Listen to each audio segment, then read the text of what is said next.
So hi, we're a team from two different universities in Slovenia. So I come from University of Maribor, and my background is in media and communication. And I've then switched my careers and went into tourism.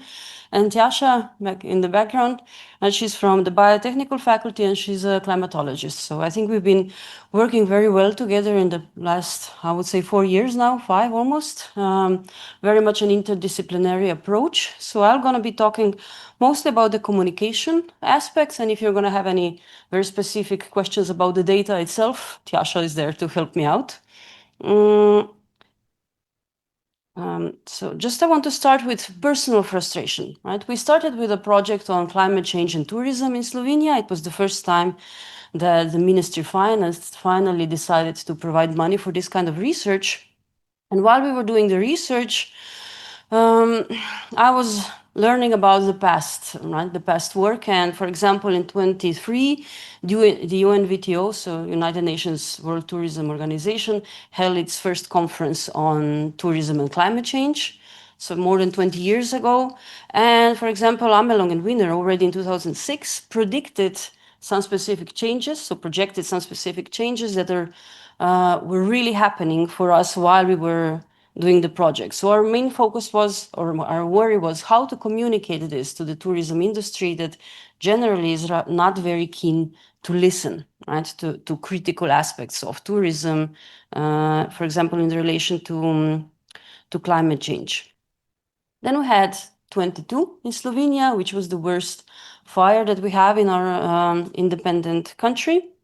And a year later, we had the worst floods. Right? So this was all happening while we had our project. So for example, it says, we wish you nice and pleasant days in the summer, right? And then this is how it looked like, our country at that point. Our main research for the tourism sector covers both mitigation and adaptation. So since you're all experts here, I won't go into detail about that.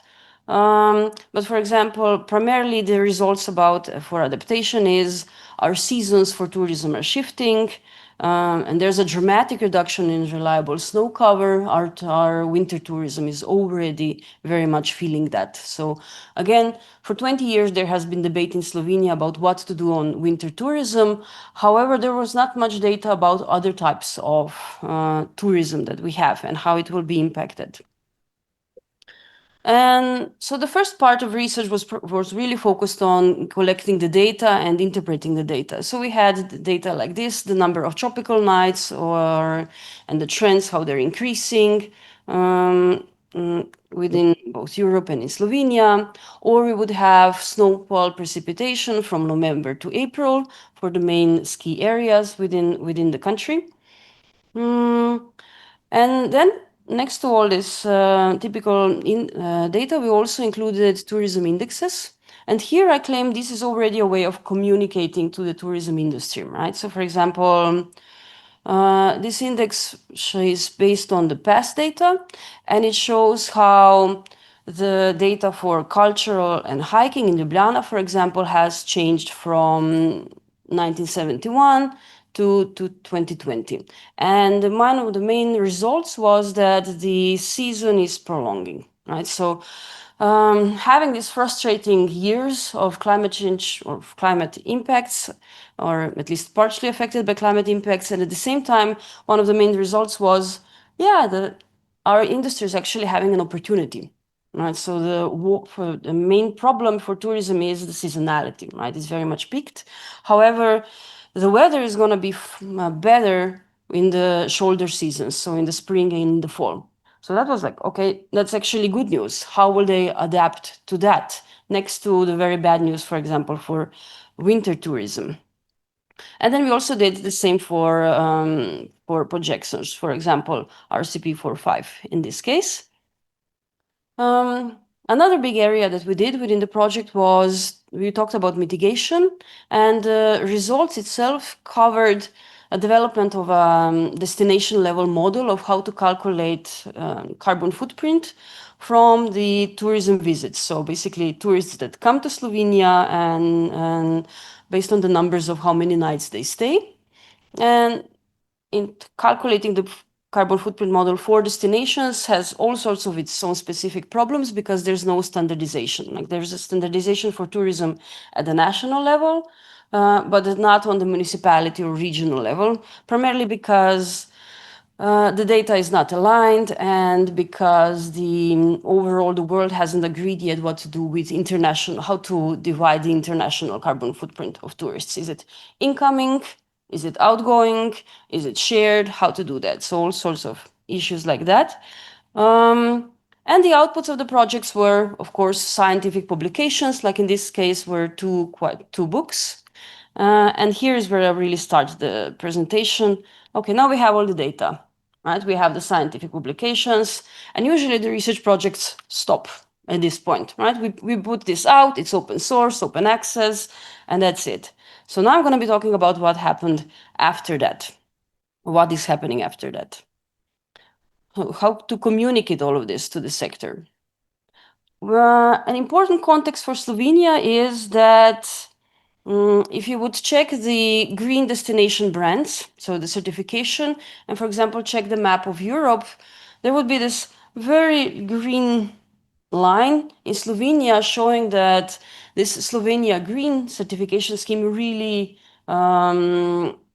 is being taken off. So it's very important for the Slovenian municipalities primarily to get this certification. So almost every part of Slovenia has the certification, but on different levels.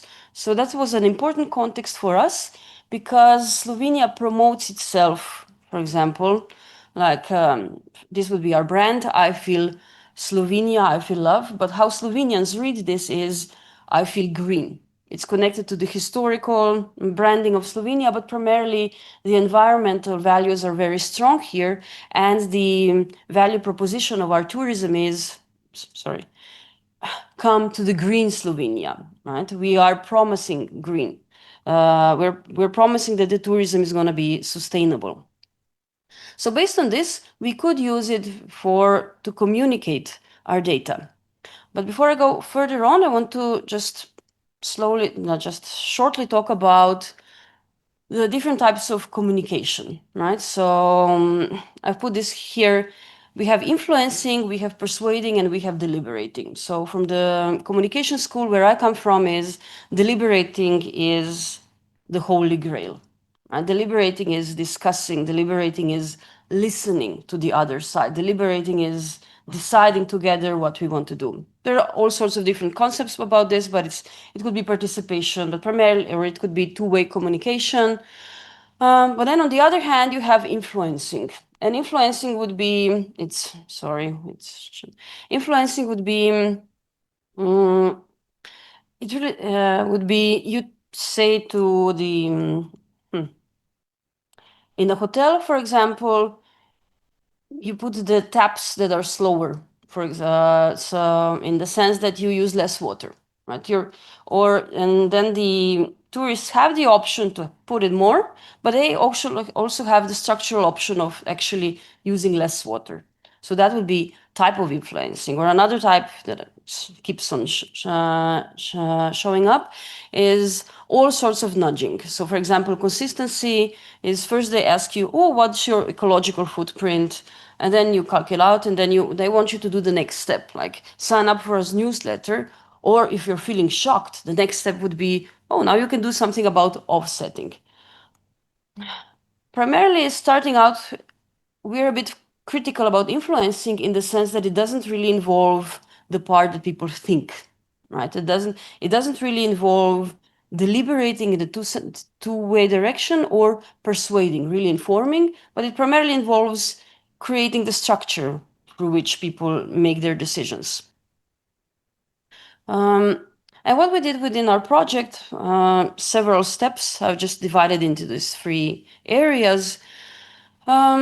First, we went into persuading. And I really want to point here out is that whenever we're doing our job, we really had to be persuasive. So it's not, when we're talking about climate change, of course, we are trying to be objective, but it's not just informing, it's persuading in the sense that we want people to do something, right? It's not, here's an option A and B, but we very much have an opinion in which option we want them to take. So that's why I'm saying we were persuading.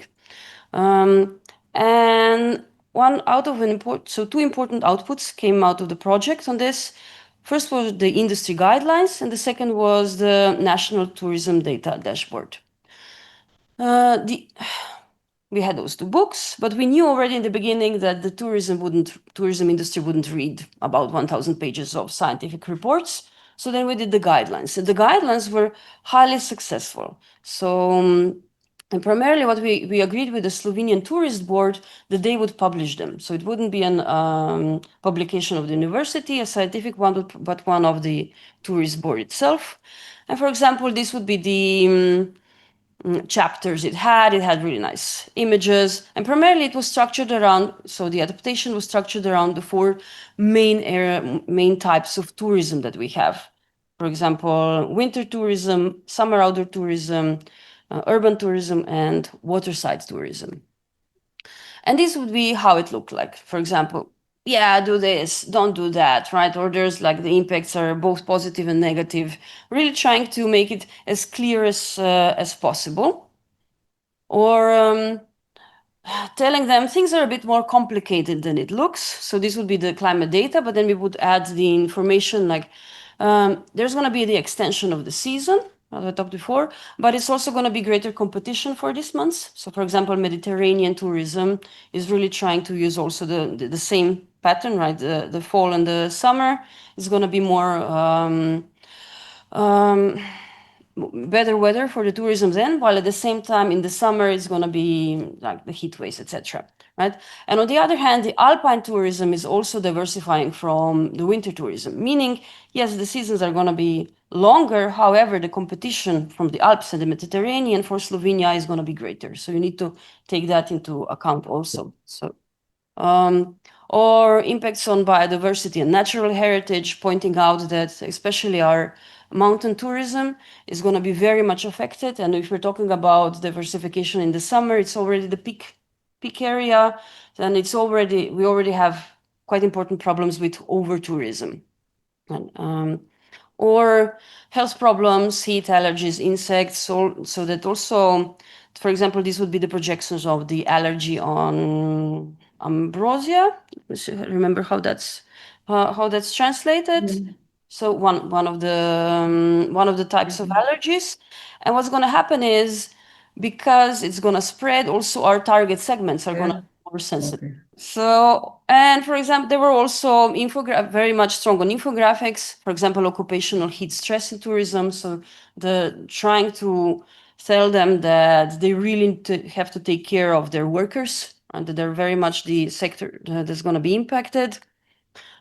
And what the guideline resulted in, amongst other things, is the European Tourism Commission said, okay, this is one of the best practice in one of their guidelines. So the industry right now has a lot of these guidelines, and it's sort of referencing each other, amongst other things. Another important output was the tourism dashboard. So I've showed you before this Excel. It's clunky, like people don't know how to use it. But the main aim behind it was that every municipality right now has a calculation of the tourism. So tourism overnight, so of the tourists that sleep overnight, their carbon footprint. So they don't need to hire experts to calculate that. It's publicly accessible. It's based on the standardized approach within the Slovenia. So they can just compare what happens if they have more tourists, for example, from United States versus more tourists from Austria. Then we have the second area. It would be deliberating.